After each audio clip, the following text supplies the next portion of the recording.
The previous ayahs, from the very beginning of Surah Al-Baqarah, he's answering the question, Ihdina as-sirata al-mustaqim, right? What is the guidance? Who are the people who are guided? So he gives us those 5 ayahs, defining the proper qualities that would be the best of those who are guided, which are called the people of piety, taqwa. Then he gives in 2 ayahs, who are the people who have rejected. What is their situation? 2 ayahs, they've rejected, they're not looking for the truth, they don't care. It's pretty simple. But then after that, 16 ayahs. About what? About hypocrisy. The diseases of doubts and desires are inside of this person, and their personal desires and their doubts about the truth of revelation, it leads them to go back and forth in their faith. And they start being around some people, right, that are encouraging them to follow worldly interests and to doubt the religion, right? And then they're around believers and they claim they're believers. And depending on which one they're with and which one they choose is more important to them, you will see them going that way. You see? So we talk about the parable of those who kindle a fire. مَثَلُهُمْ كَمَثَلِ الَّذِي اسْتَوْقَدَ نَارًا. Their example is like one who built up a fire. Their hypocrisy is like one who kindled a fire. When it lit up around them, God took away their light and left them in darkness so they could not see. Due to their hypocrisy, they are deaf, dumb, and blind to the truth, and thus they do not return. Okay? So the first principle we learn from this ayah is that guidance is for those who seek it. This is a fundamental principle that comes up in many ayahs and many hadith of the Prophet ﷺ, that guidance, the light of Allah, it will be for those who go after it, those who seek it, those who are pursuing it. الَّذِينَ اهْتَدَوْا زَادَهُمْ هُدَى.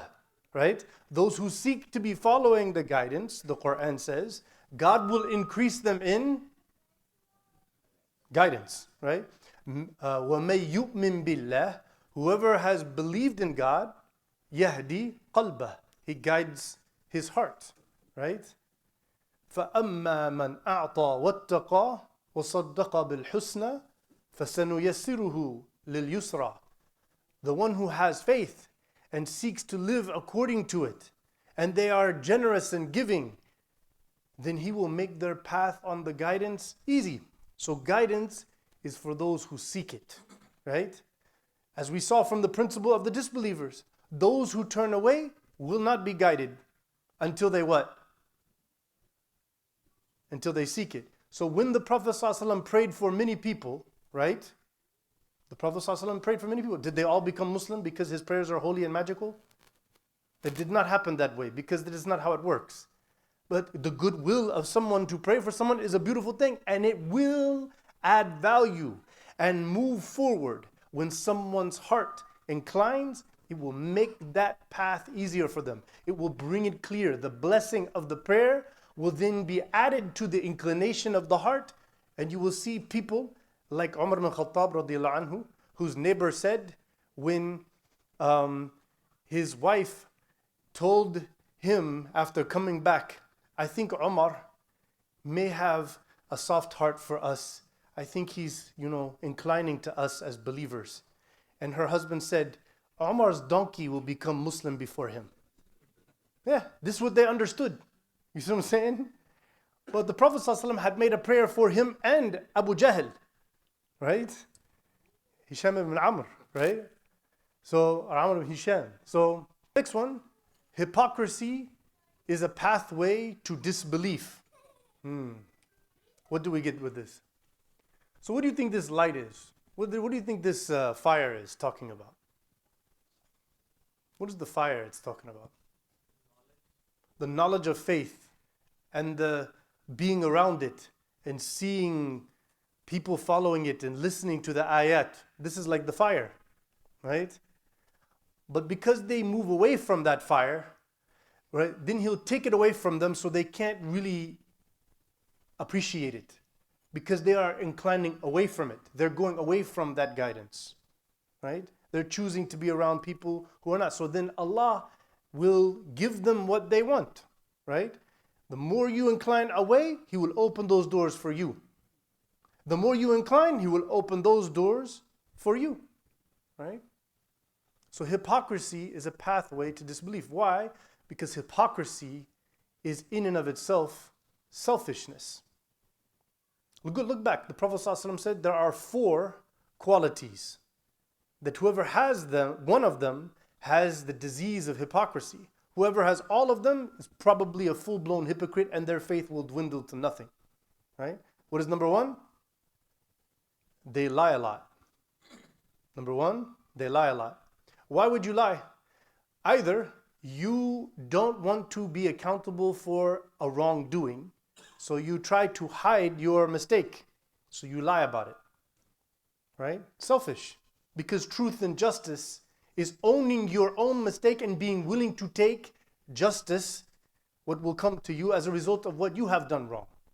Or trying to make yourself what you're not. Making yourself with your knowledge, your skills, your status, something special, so you start lying about who you are, what you have, what you can do, and all of that. It's a selfishness. And the second one, either tumina khan. They're given a trust, they're entrusted with something, and then they break that trust. They are treacherous. They don't fulfill the responsibility. Why? Because they don't care about the other person. وَإِذَا وَعَدَ أَخْلَفَ. When they make a promise, I'm going to do that, I'm going to do this. They break their promises a lot, right? That's why it's very important to fix this thing that I'm going to say right now. It's very common and it's a big sin, okay? If you're saying inshallah to people, and in your mind, I'm probably not going to do that, and then you don't do that, this is completely wrong, right? When you say, inshallah, God willing, what you're communicating is that from me, I plan 100% to do what I'm saying I'm going to do. That's what you're communicating. But because I am not in control of what will happen, I cannot be for sure, will I live? Will my car work? Will I be sick? So, something like that, right? So if you are planning not to do something, or you think you probably or may not, you don't say inshallah. You say, maybe I will do that, but I don't know yet. You see, inshallah is being misused here, right? In a kind of hypocritical or a confused way. It's a very serious issue, okay? And the last one is, إِذَا خَاصَمَ فَجْرٍ. When they get into disputes, they start yelling and calling names and getting violent. Selfishness. They want power. So hypocrisy is about selfishness. And it will compromise religious truth, which is about the preservation of the whole, the well-being of all, rahmah, right? Because it comes from Ar-Rahman and Ar-Rahim, whose qualities are fundamentally rooted in this concept of taking care of the needs of all of the others, right? So that's the connection to that, is faith. Leaving it as Iblis, right? What did Iblis say? But and he's not this, and I should have this, and I'm first, and I'm better, right?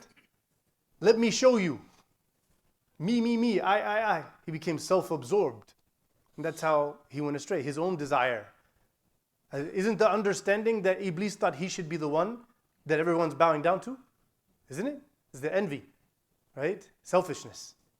And so then that becomes arrogance, because I'm better. You see? So hypocrisy is the pathway to disbelief, right? So you have to be careful. If I'm saying something, am I speaking the truth? Be very careful, always. And if we get into a dispute, you can be clear, you can be firm, but you should not yell and call names and be rude and all of that, because this is the way of hypocrisy. Okay. أو كصيب من السماء فيه ظلمات ورعد وبرق. Okay? They can also be compared to a rainstorm filled with darkness, thunder and lightning, They jam their fingers in their ears because of the thunderclaps, fearing for their lives. Thus God surrounds the rejectors. Okay? So to save us a lot of time of the understanding what does this mean, okay? The scholars have said that a hypocrite is dealing with life and whatever it has in it.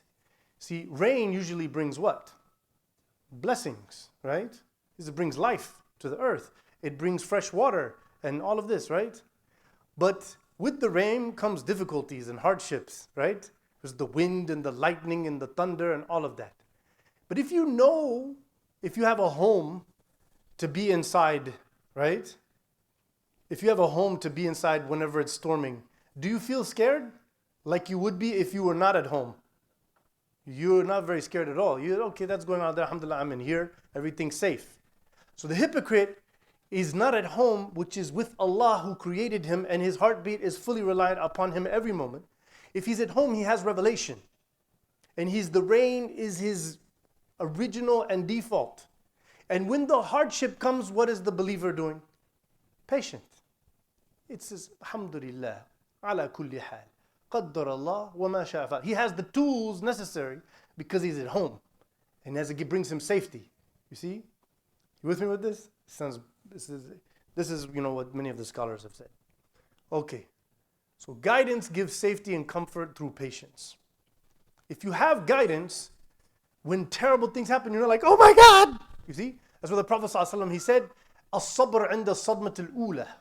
True patience is when you're afflicted with heavy hardship, difficulty, loss, pain, suffering. At that moment, do you remember Allah? Are you content with what He has decreed? Do you go back to the home that is like Ayyub alayhi salatu wassalam, that you can take away everything from me. You can take away my health, my hearing, my sight, my family. I'm with Allah. Inna lillahi wa inna ilayhi raji'un. My existence, I am the possession and property of Allah. And so He can do whatever He wants with me, and that's His right to do whatever He wants with His property. And I have no right to expect from Him or to demand from Him other than whatever He wants to do. And for me to call Him unjust is a complete disgrace to the very nature of reality as it exists, right? So guidance gives safety and comfort through patience. So that's the first one. Disbelievers are actually never truly content.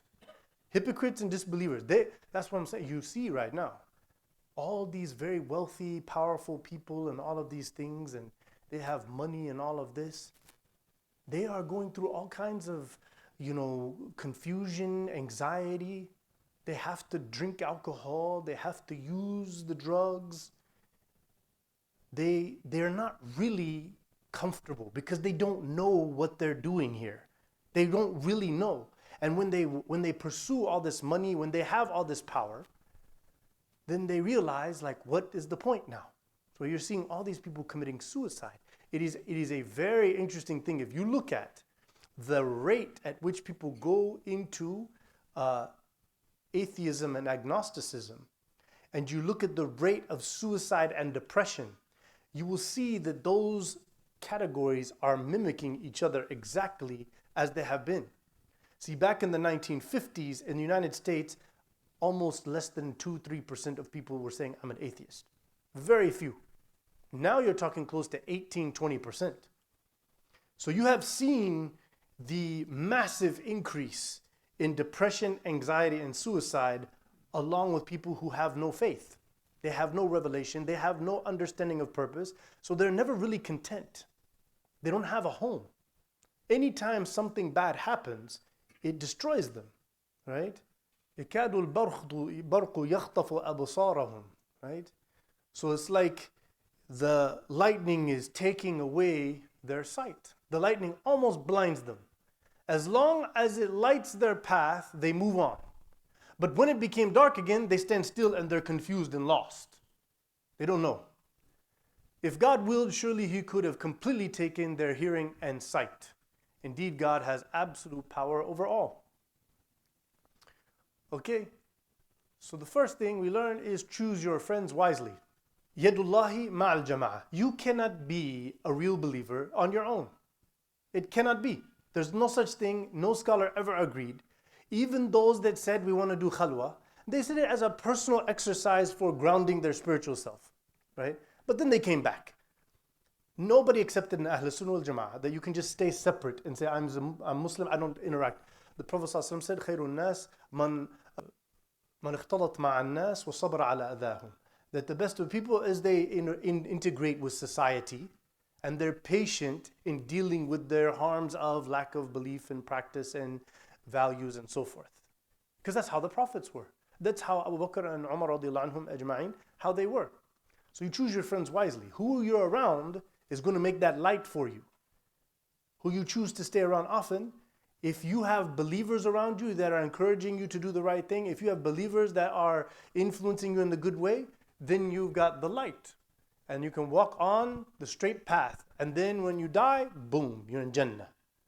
But when you go around the people who do not live in a spiritual way, they do not practice spiritual values, they do not cultivate the knowledge and the behaviors and the remembrance and the service work of a believer, then you will find them bringing you to darkness.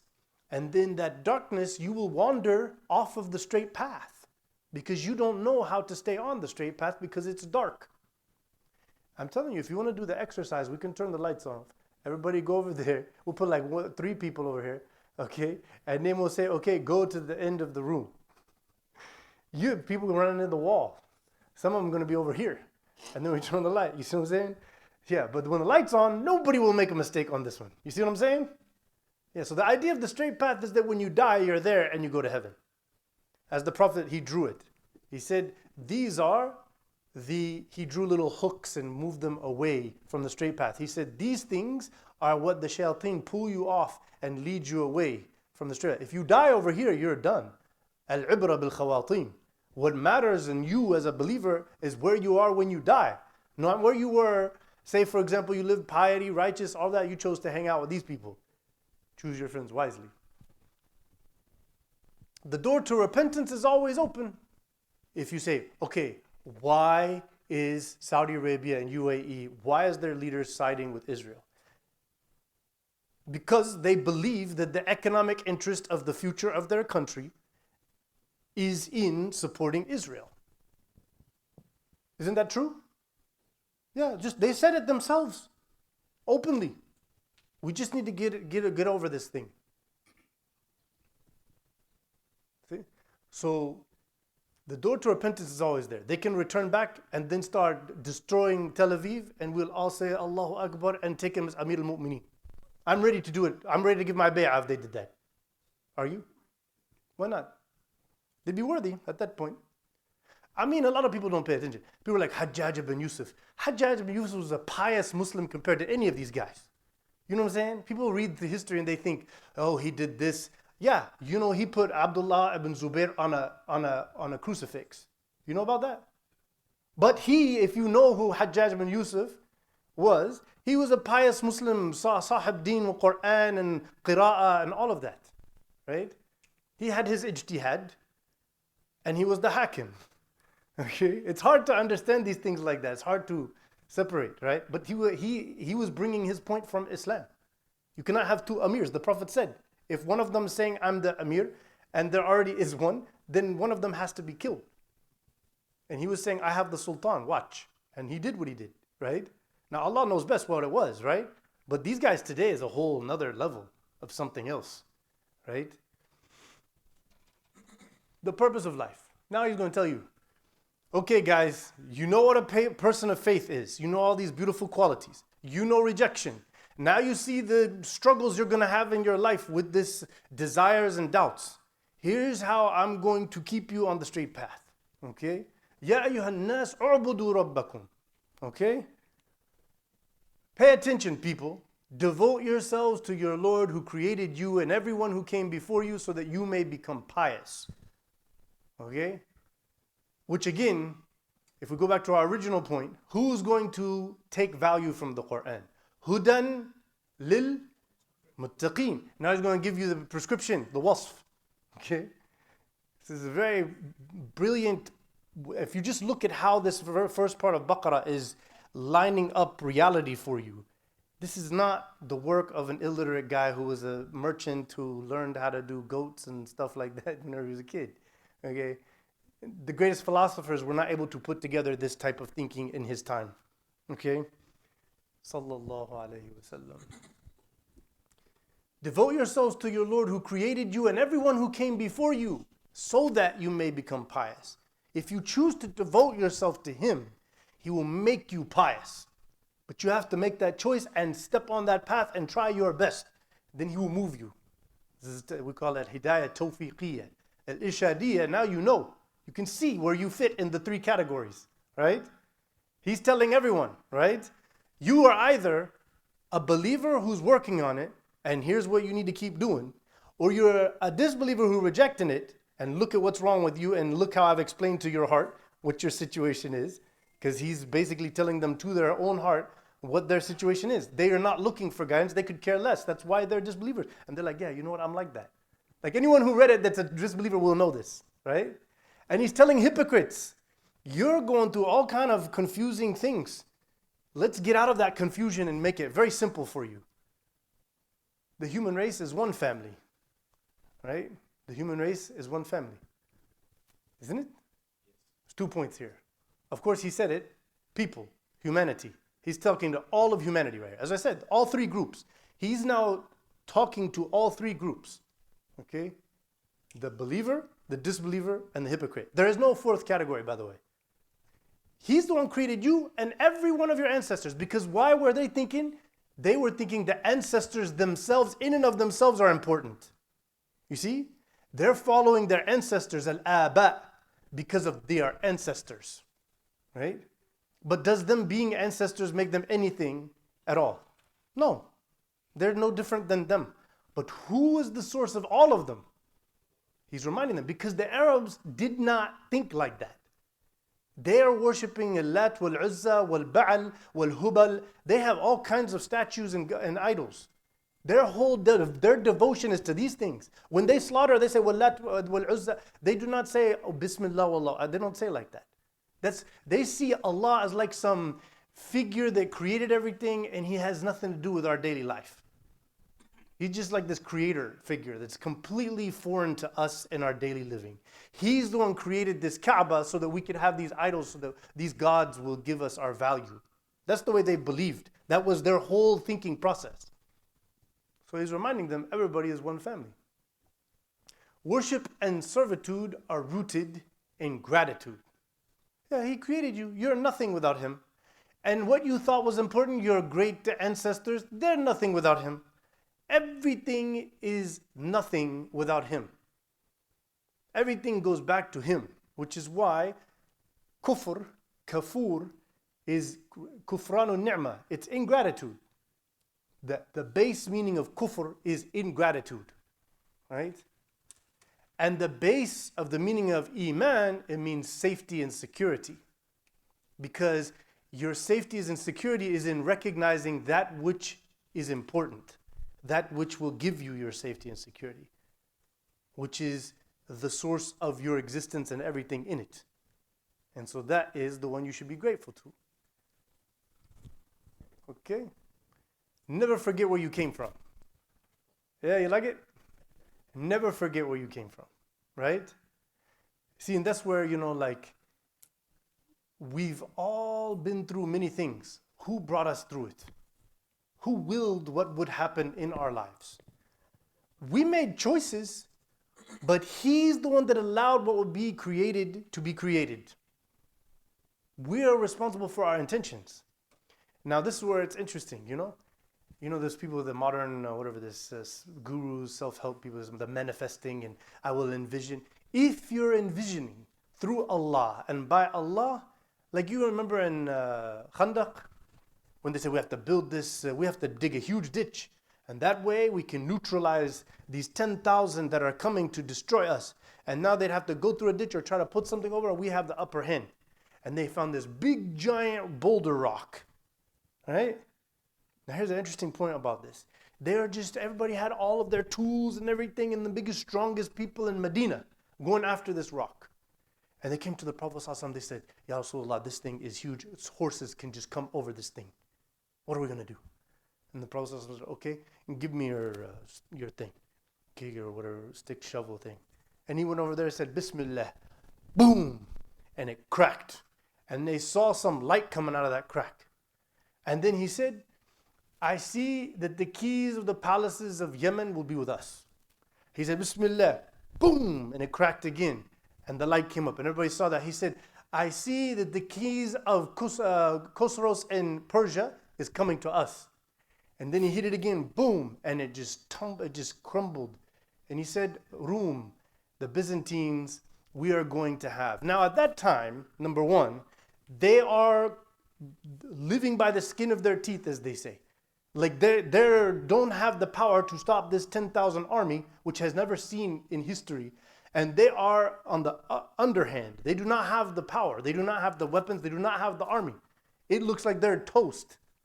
But the Prophet ﷺ knows what he was sent to do. He knows what Allah has told him. He knows that this is the final message, and he's letting them know that this message will reach these places. And then what happened? Within 50 years of him saying that, all three of those things took place. It seemed insane. It seemed insane, just like if I told you, which I believe and you should believe, that Islam will become the dominant religion of this country, and that from the White House, the righteousness and the piety and justice will come because Islam will be the governing reality of this country. Is there anything wrong with that?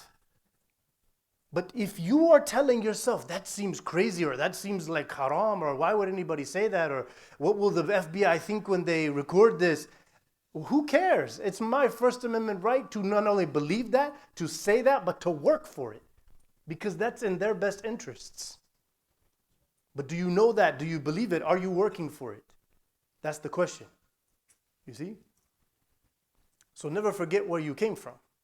We came from Rasulullah's message. We're his ummah. He was just this guy who was called the fool, the crazy man, the madman, the this and that, spit on and mocked and ridiculed and kicked out of his homeland. Way worse than what we have here. Sallallahu alayhi wasallam. And he said, إِلَّا يَبْلُغَنَّ هَذَا الْأَمْرِ. This will go to the corners of the earth. Right? And he said, after a time when the Muslims have strayed and they became kings and dynasties and they will become like the foam of the ocean.